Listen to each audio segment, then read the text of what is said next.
Hello guys, the DB Grinder here, back at it again with another video, and this time I am here with Paulo, PRRJ Goncalves, and I'm going to be talking to him about the Snake Eye deck real quick. And you want to do any shoutouts before we hop in? Hello, I'm Paulo. Fala, galera. So, I'm a coach on a Metafy, so if anyone is interested in having coach with me, just take a look on Metafy. That's it. Alright, alright. Okay, so I guess hopping right into the deck, how do you feel about Jet Synchron versus Snake Eye Diabelastar? Well, I think this is not even discussion anymore, my friend. I feel like I don't know how much you know about me and my hate for Jet Synchro that I had since the beginning. And I had since the beginning. I never played Jet Synchro from the start. I feel like usually Jet Synchro, talking about Jet Synchro, is only a relevant card if you're combo with two cards is resolving, which is not likely to begin with because everyone is doing what you're doing right now, which is playing 15 plus hand traps. And because of that, just adding a card for a play that almost never resolves is not super relevant. The difference is that Snake Double Star is a card that you use way more often in other scenarios in comparison to Jet Synchro. For example, Snake Eye Ash alone uses Snake Double Star, so it's relevant in more scenarios. So yeah, of course, the Jet Synchro combo might be slightly better into Void Breaks, right? Because you take away two cards from your opponent's hand in comparison to end on the number 38 plus Appaloosa. So it's slightly better into my control, Change of Heart, Talents, Droplets, whatever. But in general, in the most realistic scenario where you're playing against more hand trap decks, which is the most of the field, I feel like this is just better. And also because it makes some random combinations of hands better. For example, Wanted plus Black Witch got better because now you have Snake Double Star to discard and get and reach that through popular mid combo. Uh, and just like regular grind, right? Sometimes you just have Snake Double Star as a card that grinds a little bit better. Yeah. I've been liking this card a lot more. Like I don't like Jet Synchron at all. I just figured I'd ask your Yeah. opinion on it. Um, okay, so do you? I'm guessing you play like roughly the same engine as this, or do you play Is like it? one for one in your deck too? No, it's exactly that. Okay. I was gonna say this is like pretty standard. I feel like the only change that people are doing is like Jet Synchron and one for one. I guess how do you Mhm. feel about one for one? Why don't you play it? Um, I think Move Forward is a solid card going first, as a card that increases your consistency and the way for you to push for your hand traps. My main problem with one for one is the quality of the card going second specifically is much worse in comparison to a Witch or a Wanted because you can discard anything, right? With Witch and Wanted. With one for one, you need to discard specifically a monster. And that's annoying going second because most of the time, the monster that you would discard, which are hand traps, you probably already used to like stay in this game, right? Yeah. Then there is not a lot of cards that you can discard going second, which includes top deck. The only cards are top deck hand traps, right? Like if you top deck a Nash or a Veil or something like that, or specifically um, if you have two normal summons, right? Which is not Mm-hmm. that much. We don't have many, or Flamberge and Snake the Bell. I don't think there is a lot of cards that make this one for one live often enough. I think it's close. It's not a card that I would completely discard, but since I value having no engine way higher than having consistency, I'm willing to pay with a little bit of consistency, especially if the consistency is something that is weaker in comparison to the other consistency cards that you have in your deck. Yeah. Okay. That's fair. That's fair. Um, So, besides like the 12 like standard hand traps like Valor, Moonlit, Imperm, Ash, because I'm assuming that you play all these at 3.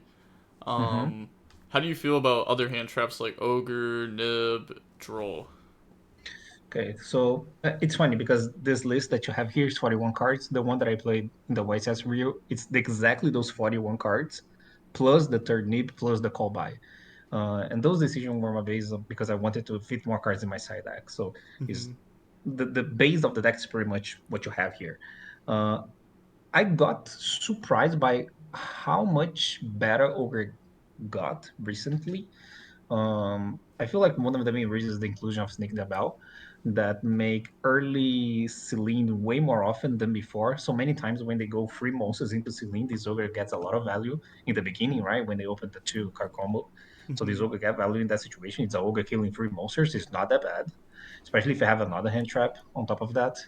Um, so that's cool. And having the possibility to draw this ogre as a six card after you hand trap them and then like Flamberge and IP, and then you top deck this ogre is pretty good actually. So I'm thinking here about the mirror match, but it's obviously pretty good against Voiceless and Tempai. So the fact that now I would say it's a fair card in the mirror match, it makes this card really manageable. Um, Nibiru is a card that if you really want to do is a card. It's a weird card. I feel like it's a weird spot right now because a lot of people are cutting it. You probably already noticed that. Mm-hmm. Um, and I understand where it's coming from, but I don't know if the things that people are doing instead of playing Nib are better than playing Nib. I know Nib is not ideal, but nothing really is because what people are doing instead is playing either more talents or droplets, right? This is what Yeah. people are doing. Mm-hmm. And I would rather have a combination of hand traps plus nib than a combination of hand traps plus talents or droplets. Although I know that nib is not perfect, it's probably better. The concession, I feel like in this situation, is where the people are thinking, okay, since this card is not absolutely insane in the mirror anymore, maybe I will play a card that is at least live against the other matches in comparison to Nib, which is not, right? Because it's not live against Voiceless or Tenpai, for example. But since I feel like the decision is more attached to what do you want? Do you want to go deeper in the tournament or like if your top is fine? Since I'm assuming you want to win the tournament, which I feel like is your case, Yeah. uh, I would go for Ned. I feel like it's probably the better idea. And especially because I feel like maybe the above average player are going to ignore Nibiru a little bit. And people are ignoring Nibiru a little bit because people are doing the whole Snake Eye double star combo through Snake Ash. And that combo is pretty weak to Nib, right? Yeah. Most of the wall combo, whatever it's called, right? Mm-hmm. If you don't play Link Spider, which a lot of people are not, then it's super weak to Nib. So maybe that's another opportunity to keep playing Nib when everyone is not or ignoring it. So that's what I would probably do here. Okay. Okay. And then, how do you feel about Oh yeah, draw? draw. Yeah, I forgot about draw. I don't like draw. Uh, I never did. I feel like the against the pure version like this one is pretty bad. And the only argument to consider playing draw would be okay, there is an increase in cash. To be honest, I don't know if that's really true that we have this huge increase in cash. He just won YCS in Rio with Rafael, right? Mm-hmm. And he's doing fairly okay, but I would say Pure is more popular. And even if you play against Snake Cash having draw, I don't know how much better that would be than having a nib, for example. I feel like if I was to choose a card that is not like common, a, a hand trap that is not super common, like draw or nib against Snake Cash, I to be honest, I would prefer nib. For example, against Snake Cash, you would rather have a combination. You need to look at combinations. Nothing you can look at anything like by itself, right? Yeah. So against Snake Cash, you would rather have like a negate plus nib or draw plus a negate.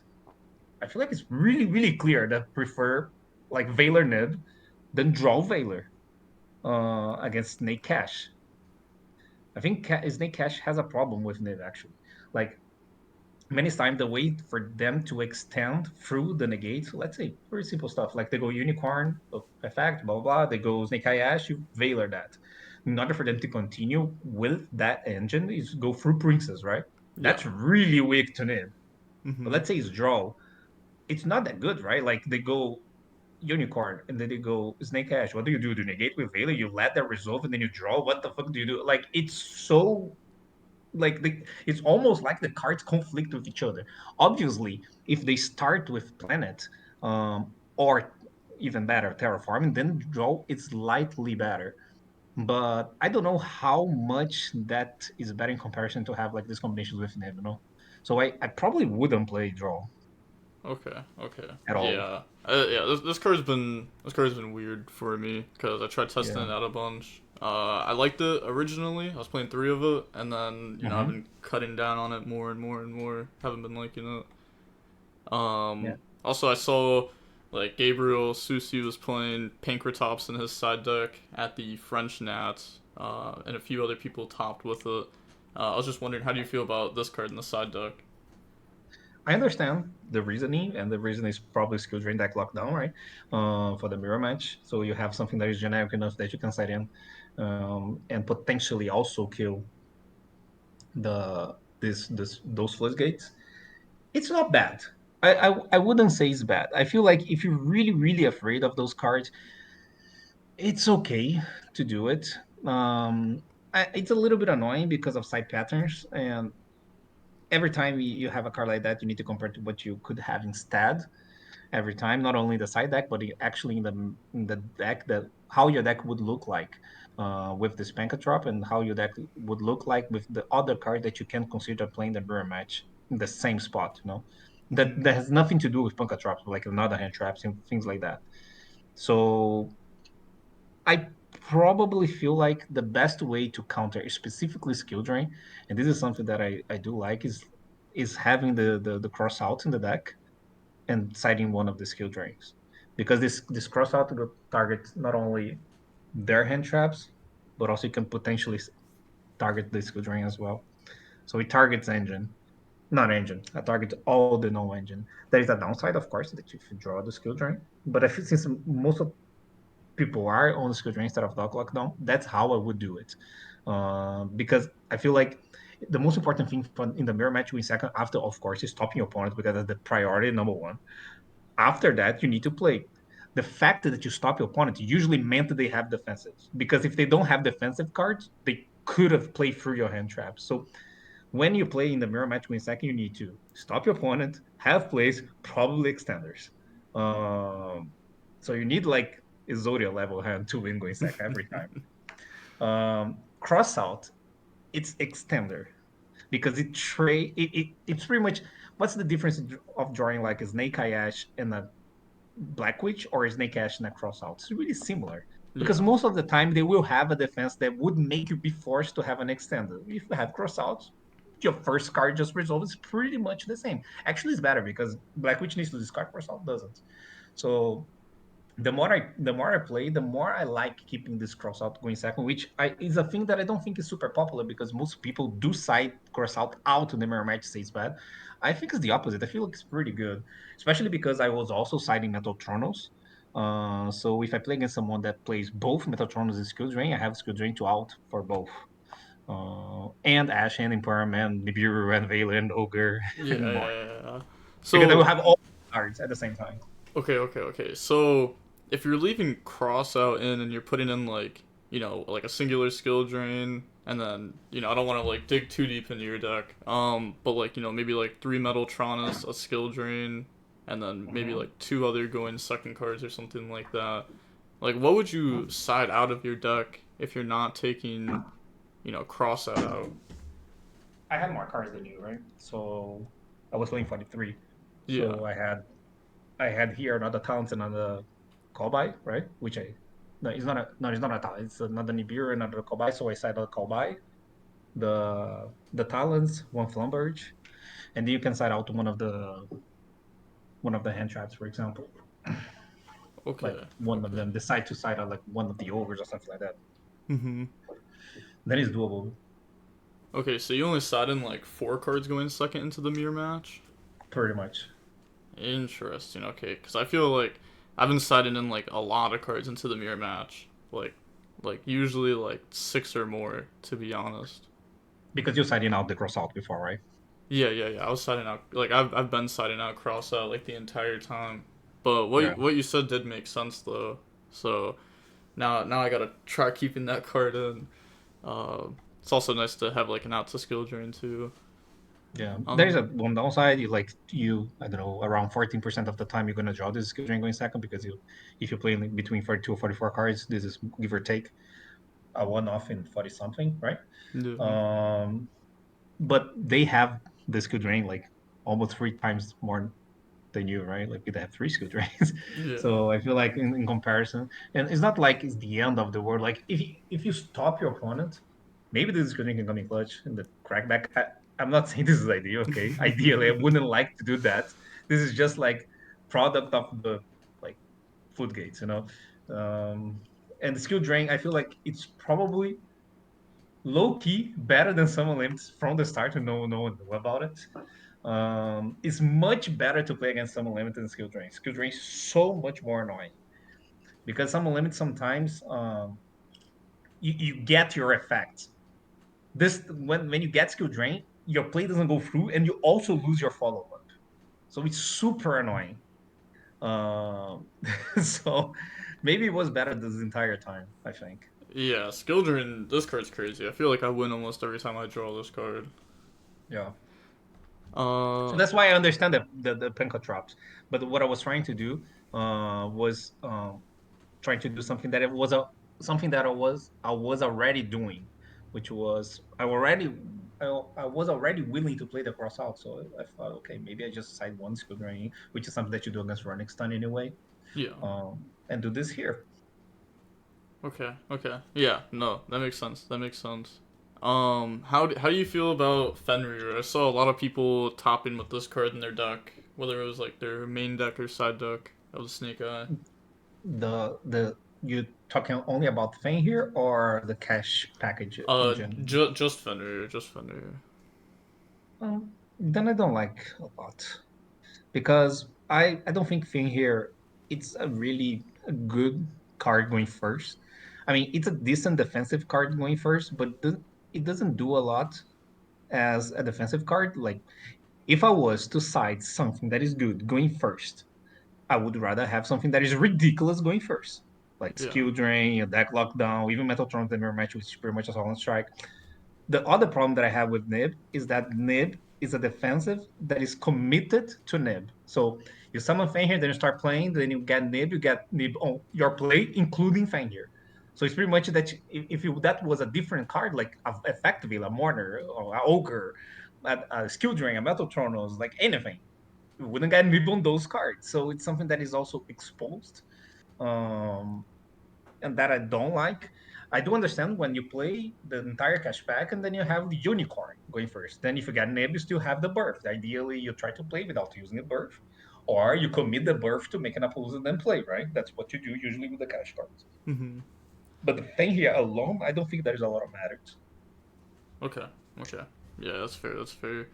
How do you feel about side decking something like Dark Ruler, or maybe playing Droplet in the deck? Um, it wouldn't be for the mirror, right? It would be for Yeah, other yeah, it's deck, for like right? all like the voiceless voice, Melodious stuff like that. I think it's fine, but it's hard to fit. For example, against Voiceless Voice, I feel like this Dark Rule or Dropless would be good cards, probably better than hand traps, especially against Voiceless. I think Voiceless is one of the exception decks that you would prefer having some board breaks than hand traps. But it's hard to fit in the side deck. If you can find a space to play like a three off of something, then go for it. I don't think Mm-hmm. it's crazy, but I feel like it's narrow. That's my problem. It's not about like how good it is, but how often it is. You know. Okay. Yeah. Yeah. But I think it's good. I think it's good. I don't think it's bad Do you side deck against the Voiceless. like the Bestials? I think the questions between Bishops and Bells is usually difficult to play both. Mm-hmm. Because again, side space, because they have really specific scenarios. I was playing Bell before, and the main reason was because of the increase of Melodious package. And Bell covers that better because you can get Ustinata, and I feel like that's pretty important. Mm, And also, I prefer against Voiceless, which in my scale of priority of decks that I respect the most is the third one. So against that deck, I also think Bell is better than Bishops. Yeah, I agree. Actually, I think it's much better. Yeah, for sure. So since Melody is a deck that was increasing, I don't know if it's going to increase a lot for this weekend. I don't know. I feel like it's stabilized. But since Negate's a really, really important card, and then if you go for other decks, right, that you can play both, for example, Branded. I think they are pretty similar. Probably the Bishop's a little bit better against branded, but I don't think it's by much. I don't think it's by infinite a lot. I think it's probably better, but not by that much. But against melodies and against voiceless, I feel like it is by a lot. So that's the reason that I went for Bell. But that's pretty much it. Also lab, right? It's better into lab too, Bell.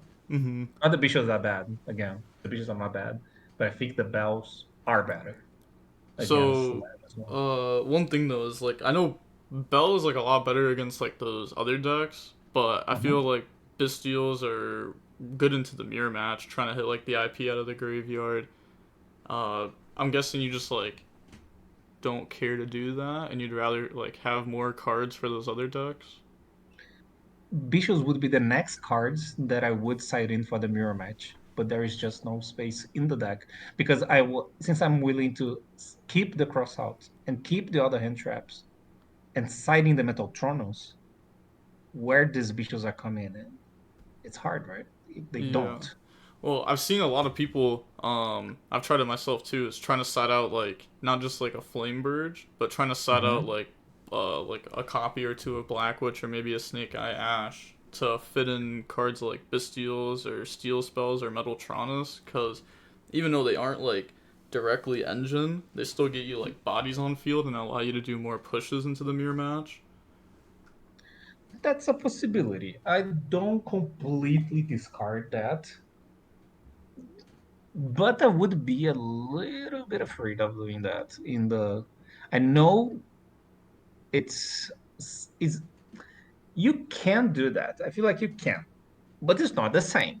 You would rather have a Snake Eye Ash than like trying to take some cards, especially because you're doing hand traps, and sometimes you're gonna do hand trap, and the hand trap is gonna work, and then what? Like there's nothing to take, Mm-hmm. nothing to Metal Tronos. Like I don't know.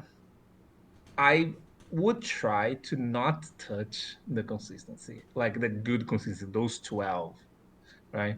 Yeah. Um, I understand when people did that with Lullaby. That happened before.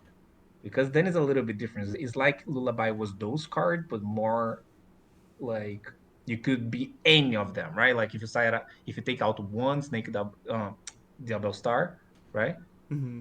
If you had a Lullaby, it could be that and or a Snake Yash or even a Thing here if you know they're playing Cash, right? Yeah.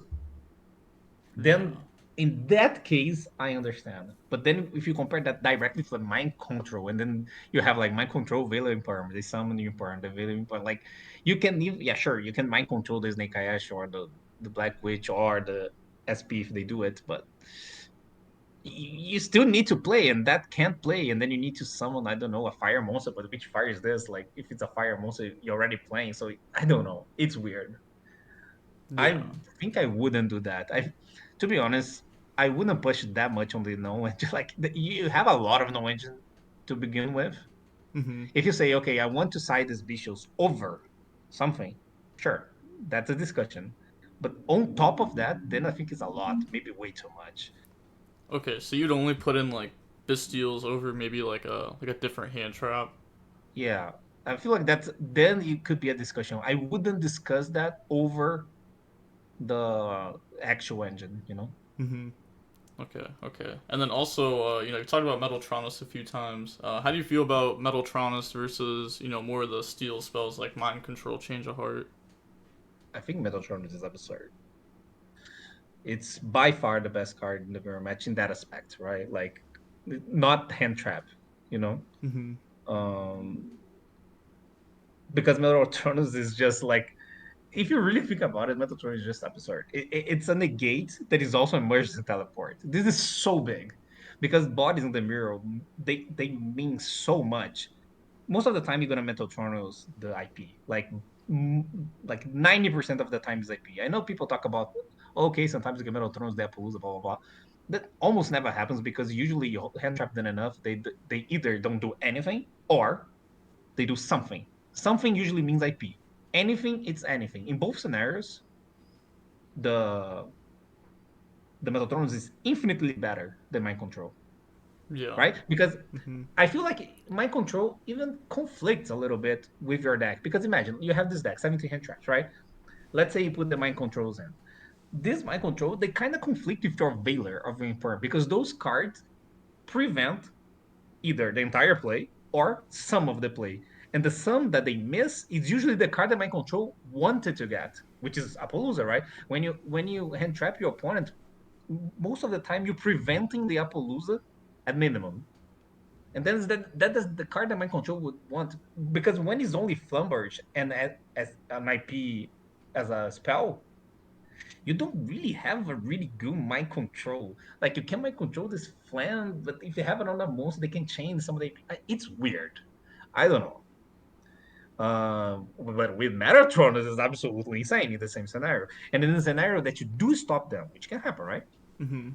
You can either use these Metatrons as an extender just to summon a body. For example, they have a random Snake Eye Ash that was negated and stayed on board. You can use the Metaltrons to just summon yours Snake Eye Ash if you want as an emergent teleport. Or if you don't need to do that, you can keep these Metaltrons for a Solemn Strike next turn, which is also pretty good. Yeah. Yeah. Makes sense. Makes So I sense. feel like it's so more versatile and it pairs much better into hand traps, which is your main way to play is hand traps.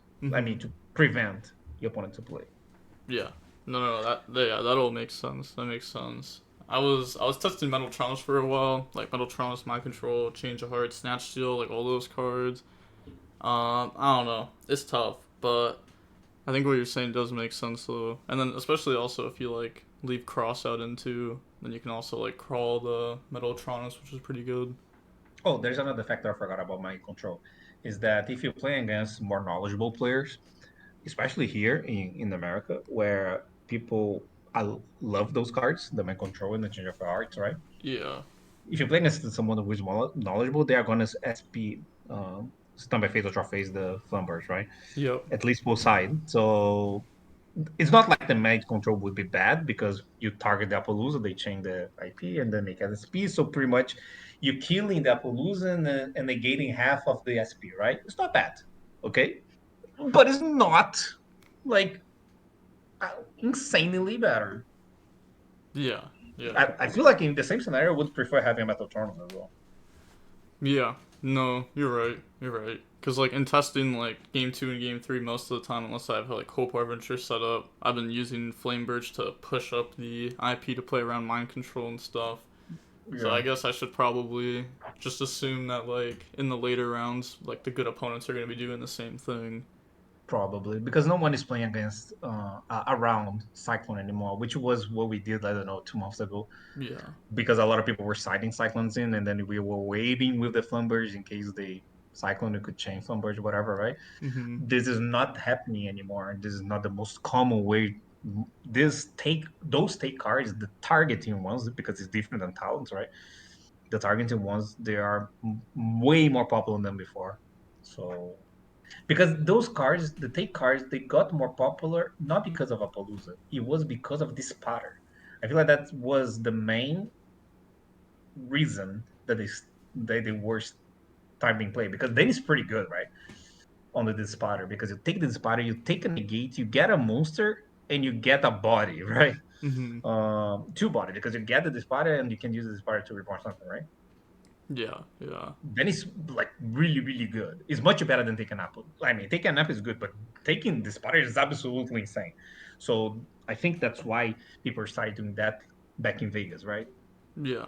Uh, but now people are still doing that, but that combo doesn't really exist anymore. So I feel like this is weird. But yeah, Yeah. No, I think you're right. I think you're right. Probably should just be playing Metal Traumas instead of this overall. Because I feel like mind control might be better against like the like not so knowledgeable players, but like that's not how you're gonna win a tournament. but even then, I feel like the Metal Tornadoes, even against people that don't stun by phase, use Flumbers or whatever, Mm-hmm. it would be good too, right? Like it's still good. I think mind Yeah, control when they don't push up like IP is like broken. Oh, nice. yeah, But I think the Metaltronis will still be like good enough against them. exactly. Okay. How do you feel about side decking like a time card? I did in the first event that I ever played with this, and then I realized, oh, this never goes to time. It's really unlikely. So I stopped. Yeah, fair, fair. Uh, it doesn't go Uh, really often to time. mm-hmm. How do you feel about so like I feel like most of the extra deck is like pretty standard. Uh-huh. How do you feel about like Typhon? Are you playing this? So I think the extra deck has two spots, right?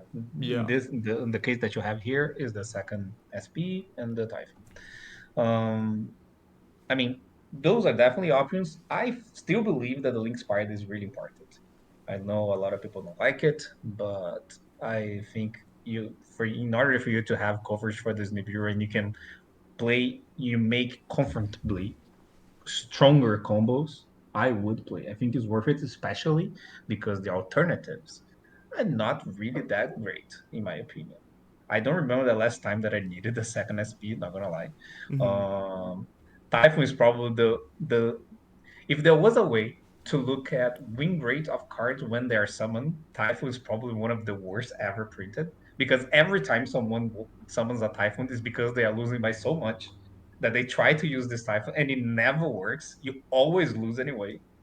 Um, it's really rare that you summon this Typhoon and it works. Oh my god, if it wasn't for this Typhoon, I wouldn't win this game. Usually, you summon this Typhoon, you will lose anyway. So I don't like Typhoon. Um, so I do like Link Spider. So I would play that. Mm-hmm. And you have the last spot. It could be Typhoon, okay? It could be Typhoon. I feel like probably Typhoon is better than second SP. I would play in this version what I did. There's two cards that I could consider better than Typhoon.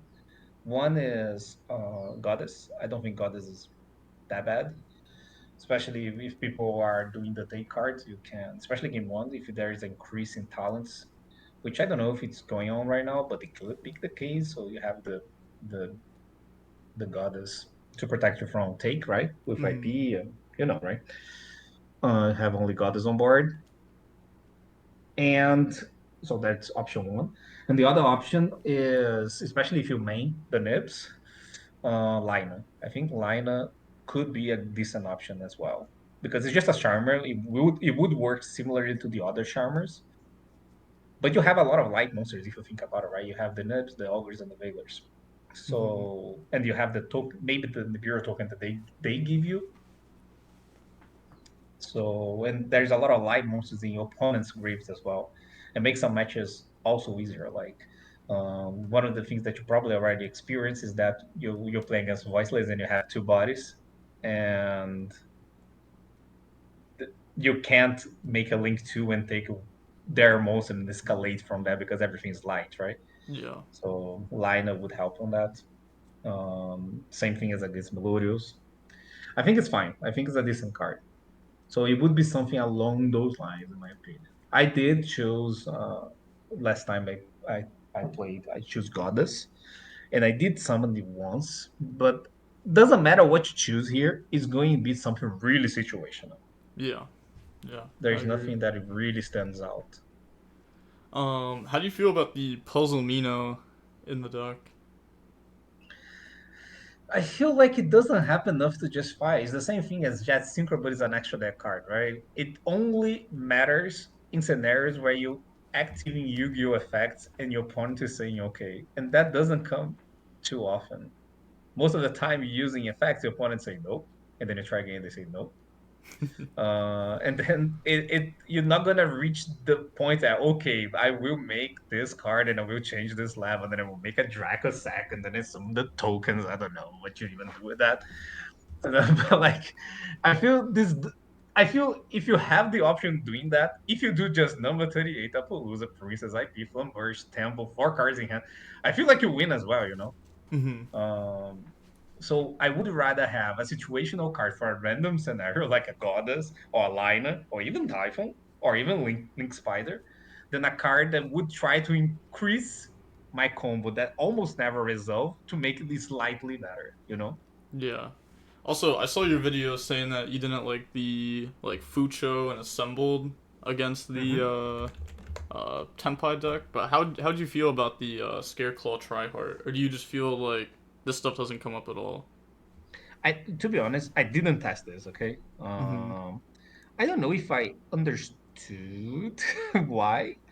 I mean, it because if you're doing this first, this takes a lot of monsters, right? Three monsters. Mm-hmm. You giving up on something to do this, right? Like you Yeah. giving up on, I don't know, an apple, a Zialantes, I don't know, something. You're doing this instead of something else, right? You're not doing this on top of everything else. You're doing this instead of something else. I don't know how much difference it would be to do the regular play and having this. Like I, I didn't test it. I could be wrong on this because Yeah. I prefer talking about things that I did test, but I'm doing this out of theory by Mm-hmm. reading. Yeah, And so how I think that it was being used, because I tested it a little bit, but I mm, don't really like having any, like, rank 1 or try hard against Tenpai. Like, I feel like it's not really necessary. I feel like the games you summon those, you're usually finding anyways. yeah, that's what I'm But thinking. usually it's like game 1, because, like, the rank 1s, you're not going to make them, like, blindly. But try hard, you can still make off the IP once you see that they're on Tenpai. So I'm pretty sure that's why people were trying this card over the rank ones. I see, but like, okay, but if you have an IP, Mm-hmm.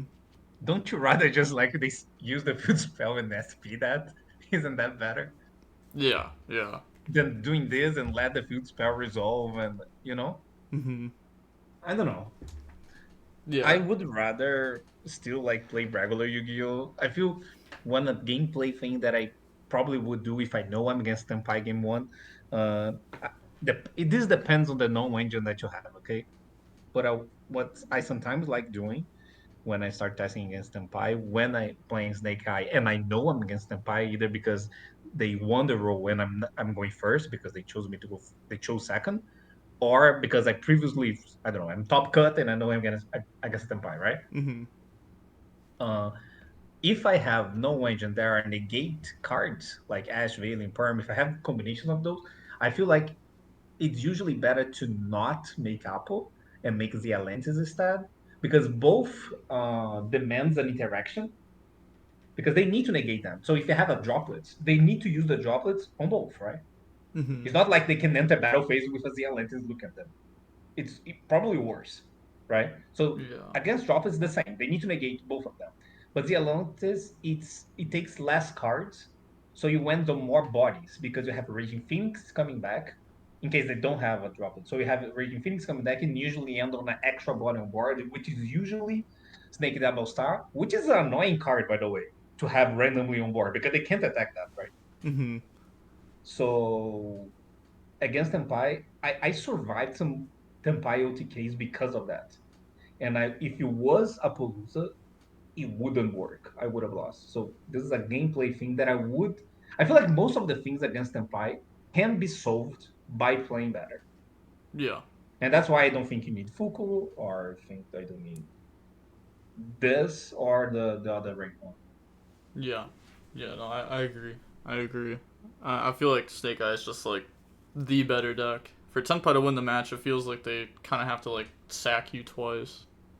Yeah, it's hard. It's not that easy. And when you choose second against Tempai, it's just so bad for them. Like they need to commit two cards into seal. It's just so sad. Mm-hmm.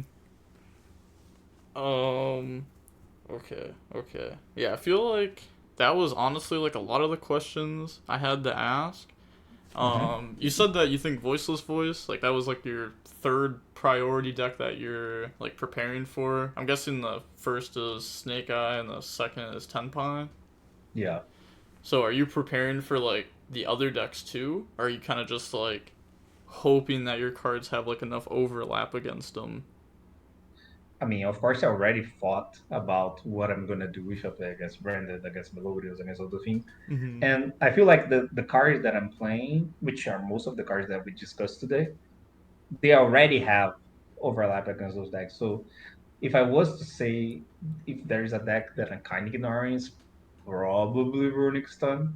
which Yeah. is something that I historically do. I ignore back row decks. Mhm. Uh, I historically do that because I don't think it's worth it. The using like 20% or even more sometimes from your extra deck for a deck that you play once, most likely less in a tournament.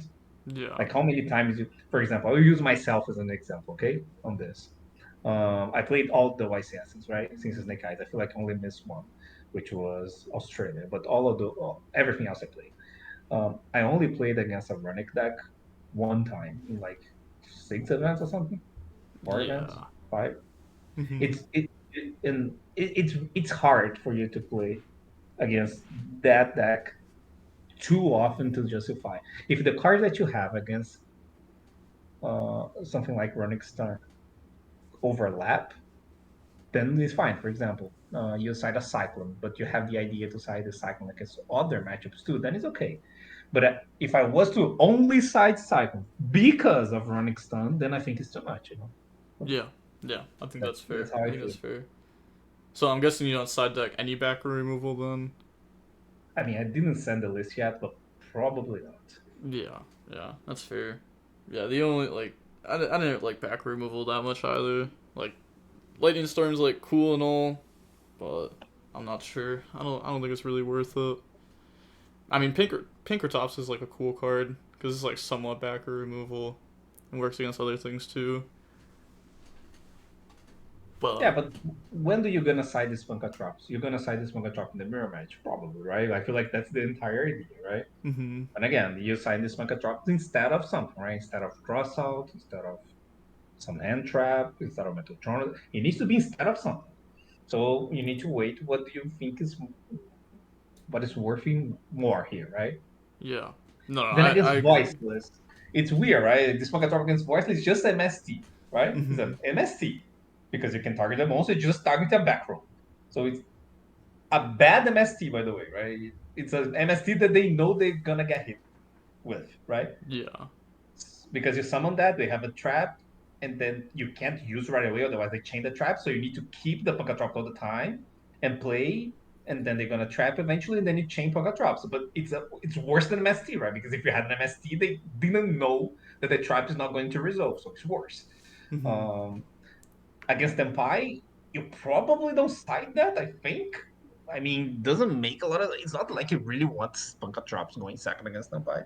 So, see, against the main three decks, I have doubts on how this performs against all of them. So, yeah, that's why I Yeah. feel like it's a little bit weird. Mm-hmm. So coming to like deck count, because I've been going kind of back and forth between like 41, 42. You said the last event you played 43. I'm just Mhm. wondering, did you like brick like a decent amount at those tournaments that you played 43 at? Like not too many times, but like a couple times. No, I did not. Of course, in this last event, I was probably on the fortunate side on that, okay, because I did not break. I did brick once, but was going second with like infinite hand trap, so I feel like I don't brick on the seventh draw, Mm-hmm. right? So I opened like four hand traps, and I used three, and then I drew another one, and then they tried to play, and then you use another one hand trap, and then I unbreak. It was something like that. Yeah. So it was the type of quote unquote good breaks, but Mm-hmm. I did not break like going first, no place. I did stop for one hand trap more than once. That happened, but that's fine, ish, right? Yeah. But I feel like the amount of percentage that you lose by playing a little more cards is not that much if you want to do the math. Yeah, I feel like you lose 2%. You have like 14 stars in the stack, right? Yeah. And I feel like 14 stars is 90 something percent Mm-hmm. to have. And then if you have two more cards in your deck, or three more cards in comparison to 40, you decrease by 2%. Is not that much, but by playing more no engine, because let's pretend that those three extra hand traps, three extra spots are free hand traps. So in comparison to 15, you compare it to 18, right? And then you look at combinations of two, you increase by like 7-8%.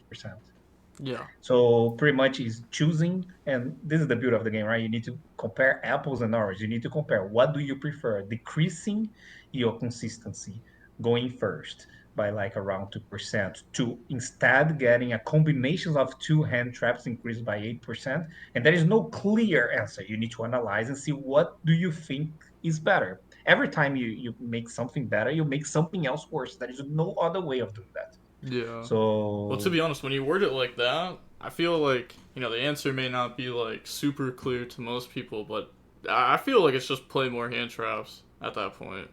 I feel like it almost but becomes it's clear. yeah, it is clear because me and you already acknowledged that there is it's the only way to win games going second. Engine doesn't win, but Mm-hmm. it can be. But this is not true every time. That's why I'm wording this way, Yeah. because I don't want to say just add more no engine every single time. Yeah. Yep. Because there are times that your engine, and this is meta game, it bases on every meta game, right? It Mm-hmm. depends. In this meta game right now, where we are, I feel like having combinations. I'm not talking about one hand trap because if you look the increase of 15 to 18 in one hand trap is not that much if you do the math. But if you do the combination of two, then the increase is larger. It's around 7 to 8%, something like that, if I'm not mistaken. Um, but it only makes a lot of sense for me and you, and that's why you said it's clear, because we already know that's how you win. You need a combination of two. Otherwise, there is no discussion. You cannot win. If your cards are like, even if your cards are like, you open engine extender, talents crossout, you're probably going to lose. Mm-hmm. You have a better chance of winning, but most likely, if you open four engine card, it can be Snake Ayashi Wanted Bonfire, and then you have those cards, one brick, and then you top deck a hand trap, right? If that's your hand, you lose 90% of the time, if not more. Yeah. So with that said, like in other meta games, the history of the game, if you open the three best engine cards slash extenders of your deck, you probably will win. Not this time.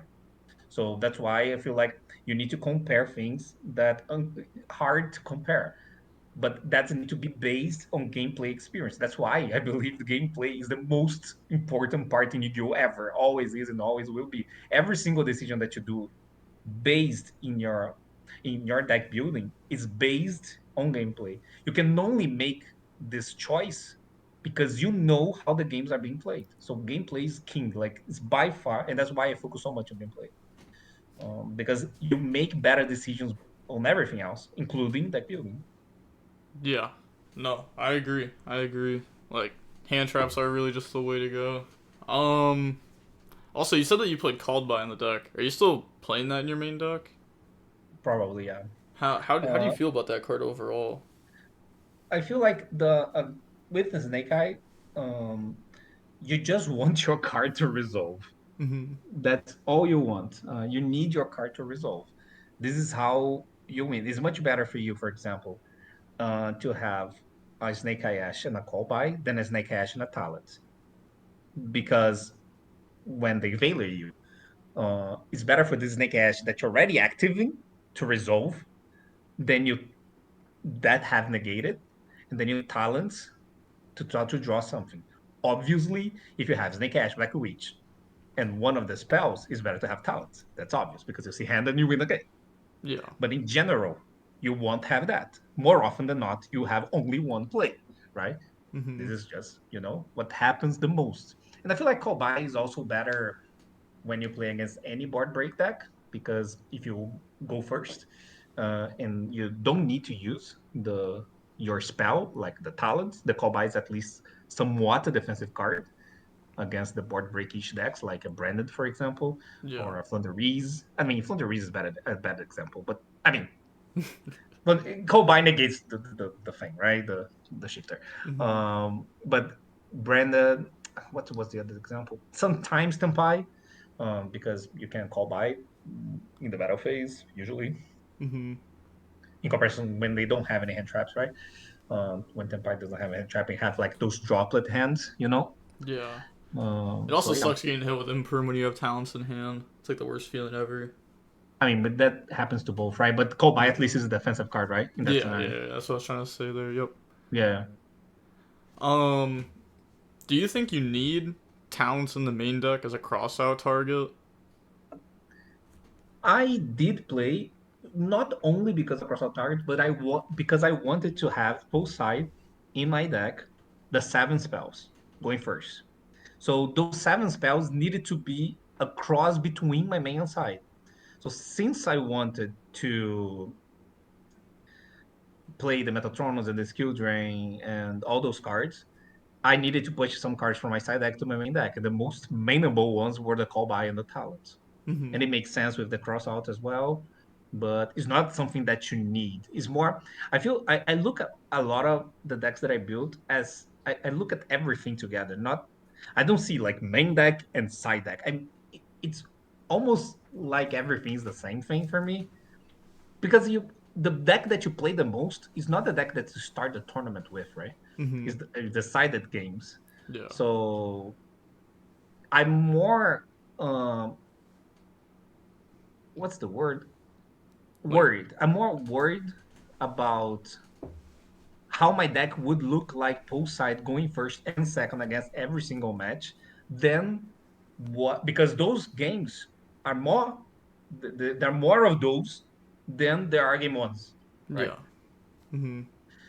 So it's more like I want to play those cards and then I needed to fit some of them somewhere so my post side would like the way that I wanted. That's what I meant. Yeah. Yeah. Also, you said the you want to play like the seven spells in your deck. I'm guessing you're talking about like three cross out, three talents, and a called by. Yeah, I wanted to have seven post side going first against hand trap decks. Mm-hmm. So that's why I in Rio I played three cross out, one talents, one call by, and sided the other two talents. Okay. Yeah, and you still play the skill drain, right? Yeah, Okay. Okay. How do you feel about having like that many like going first cards in your deck? I think it's fine because you're just changing hand traps for those when you go Mm-hmm. first, and all of them are better than having hand traps. Yeah, for sure. The hand traps are not bad, don't get me wrong, going first. They're useful, they are fine. But in comparison to them, it's better to, in the mirror match, it's better to draw a skill drain than an ogre, or a metal turnus than an ogre, or cross out, or a talent, or a call by than an ogre. So you have that as a one off for a cross out, and you can do that for many other hand traps, and you have way less hand traps both side going first. But that's fine because you have other cards that are defensive cards as well. You don't touch your consistency. You just swap in defensive cards for better positional ones, Yeah. Yeah. stronger. Also, if you're going first, would you set out like all three copies of ogre, or would you leave one for cross out? I would leave. Okay. I in the beginning I was citing all three, like beginning like I don't know 1 month ago, but what I mean by beginning is like when I start maining ogre, right? Mm-hmm. I was doing that, but then everyone started maining ogre and they were keeping ogre post side. So I kept because I noticed that a lot of people when they draw ogre in the mirror match, they tend to not use because they want to use ogre as a board break. So Yeah. sometimes you have this cross out that you don't use because they have only ogre and they said, okay, since it's only ogre, I will keep this ogre forever for IP or Apple. Yeah. This happened to me against Ruben in the last round of Swiss in Rio. I didn't have cross out, but he kept the ogre. I'm just saying that he drew an ogre and he kept the ogre. Um, he didn't use as a hand trap. He used as a board break. So sometimes you can have this cross out, they can have the ogre, and they will wait. So Okay. if you don't have, you have a cross out that is not bad because it hit engine. But if this happens against another deck, right? Um, then this cross out doesn't hit engine, right? So only in hand traps. So it's usually better to keep one. I think. I don't think it's too expensive. Mm-hmm. Also, would you hold the ogre, or would you use it? Like, let's say your opponent like summons Celine and use the effect. Would you ogre, or would you hold it for your turn to like hit Apo, or is it really just like It situation completely that dependent? yeah, I feel like those type of things are really situation dependent. It depends on exactly how your opponents get there, right? Discipline, like is this an echelon? This is what?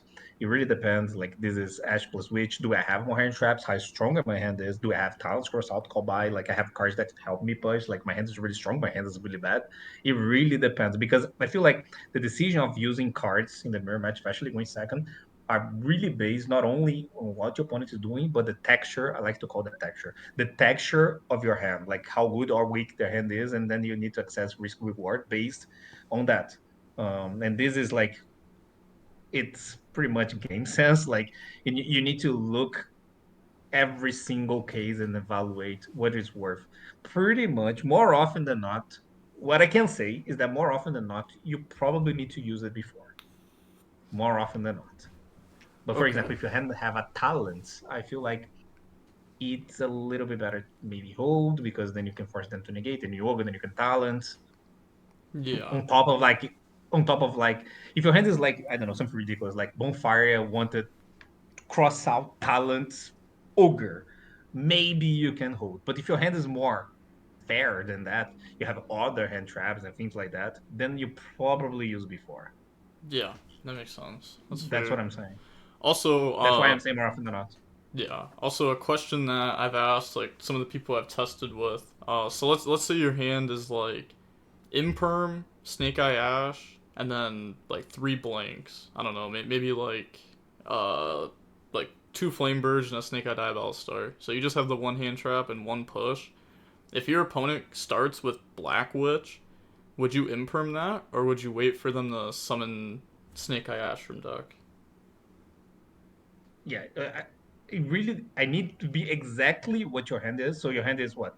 Snake Eye Ash in perm, two bricks, like and what? No, like two Flame Birds and Snake Eye Diabell Stars. So like Oh my god, just yeah, like just completely this hand is blank. awful. Yeah, yeah, just like one starter, one hand trap, and then blanks. Or we could even switch it to. Let's say you open Snake Eye Ash, three Imperm, and a Moonlit Chill. Three in perm. Yeah. So triple Imperm, a Mourner, and a Snake Eye Ash. And your opponent just starts with like Summon Black Witch. Discard what? Because this matters. I guess just discard a second Black Witch, Okay. and then they activate the effect.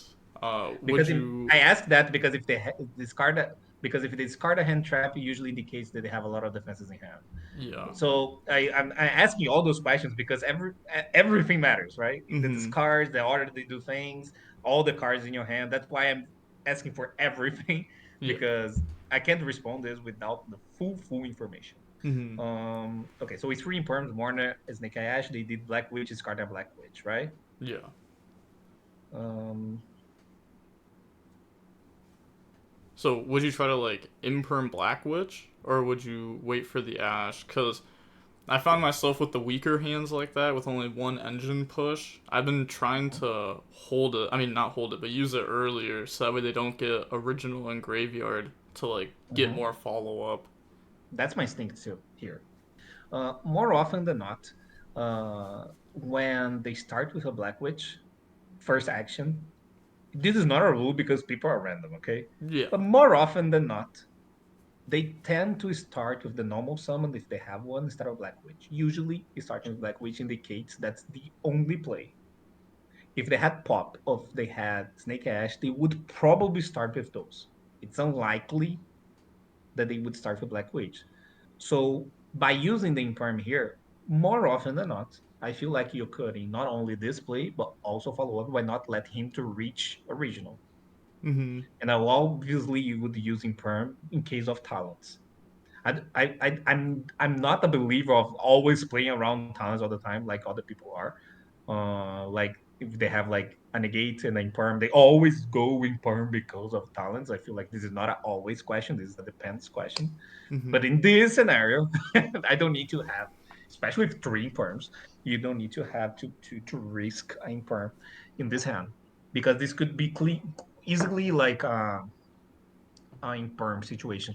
There is an argument in this hand for you to use Mourner instead, because if they have cross out, they can cross out, and that's gonna be really bad, right? Yeah.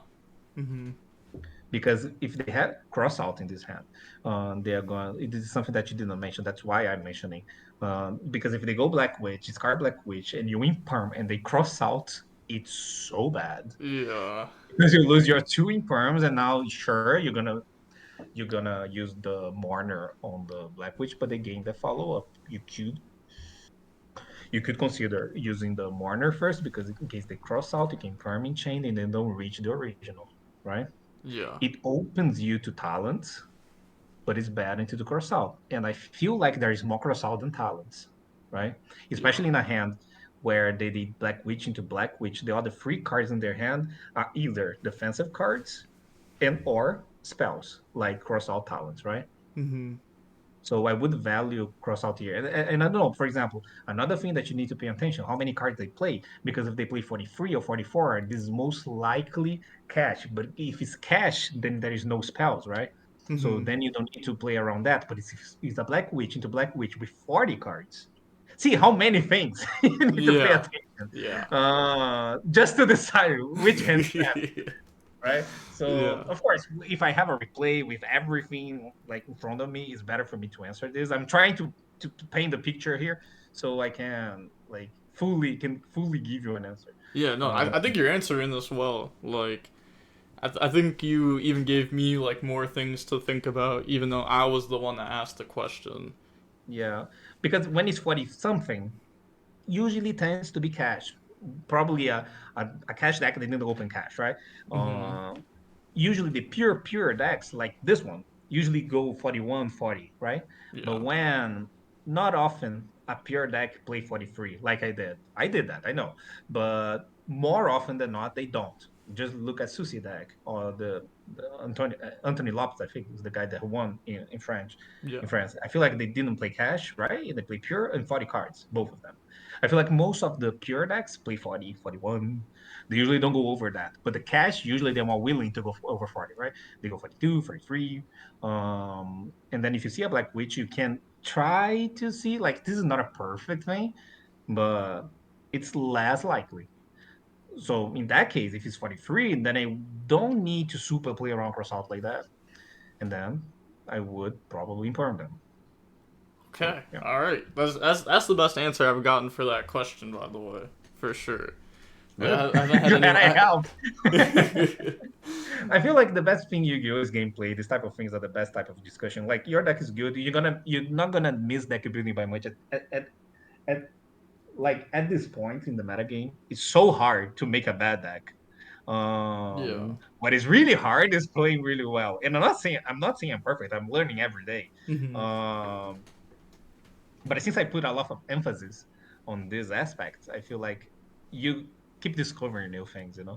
There is so many minor things, and I feel like people don't discredit how interesting the Snake Eye decks are. It's not that bad of a gameplay. There is a lot of things people think are worse because they just go like, yeah, whatever, burp, and they go cross out and lose the game. That's an error, right? Yeah. uh, Yeah, like there's yeah, definitely some games that are like really bad and it's just like hand comparison. But there's also a lot of yeah, games there that are are there are some. good. But I feel like that's Mhm. every format. Well, pretty Yeah, much this every is not the format. best metagame ever, but it's not the worst. Yeah, I agree. I agree. Well, I feel like I got to ask you every question I wanted to ask. Well, actually, okay. One last one. One last one. How do you feel about deck lockdown? I think it's pretty good. I feel like I was one of the first ones that played that on stream, right in Vegas. Mm-hmm. Um, I like the card. I really like the card.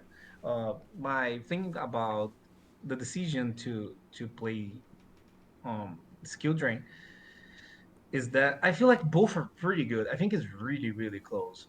One thing that I like about skill drain is that it's hidden. It's not open, right? Yeah. So they don't know about it. Um, and one another thing that about skill drain, and I feel like that's the main reason that I decided to not play deck lockdown anymore because I did in the beginning, right? I played deck lockdown in Vegas in the UDS, and then I stopped. The main reason I changed is Tempai because skill drain is much better to side against Tempai, especially when you choose second, because I do side the skill drain against Tempai even when I choose second. Mm-hmm. Because you can easily do that, right? If Yeah. you don't kill the Tempai, sometimes you can't kill, but sometimes you can't. It's super fine. Like you try to kill them, and then you can. They steal something, and then you can do everything, and you clear a little bit, blah blah blah. But then you set skill drain. They try to play you, flip, and you win. The with deck lockdown is not as clear as that. It's not. It's not like it's bad, okay? Mm-hmm. But I think skill drain is better. Another big reason for me is the whole cross out thing. um, in the mirror, but especially against Runic, I feel like having the ability to have cross out against Runic into skill drain is something that makes me really happy because since I'm a person that really likes to ignore back row decks, having this in my engine. So, and since skill drain is the most annoying besides Reverie, annoying floodgate against in the Runic deck, having this kind MST in my deck really, really helps. So there's also that. So I would probably play at least one skill drain anyway, just because of those reasons. Mm-hmm. Well, those decks. So, but I think it's really, really close. Those cards are really good. Yeah. Okay. Well, all right. Now I've asked you every question I've wanted to ask, so I'll let you go ahead and enjoy Indy. But thank you for this, by the way. Not just for the Thank you. video, but also like this is gonna help me out at the YCS too. I think this clarified some things for me. Yeah, of Um, course. but you know, I've said it before. I'll say it again. I still think you're the best coach there is. So Hey, make sure to nice. go ahead and make sure to go ahead and check him out on Metafy. Link down below, and also link his YouTube and Twitch and stuff. But all right. Any final words you want to say before I go? No, that's it. I hope I do well this weekend. I know you guys will know if I did well or not this weekend, but doesn't matter if we did well or not because it's more about the process long term than individual event results. Okay, so the entire process. So I will do my best to do well. I prepare for that. So if anyone want to get coaching, just look at my Metafy. I'm willing to do that all the time, and this is what I do. I like doing that a lot, and yep, that's it. All right. Yep. Thank you once again. And with all that being said, the DB Grinders signing off. Peace. Have a nice day. Stay safe.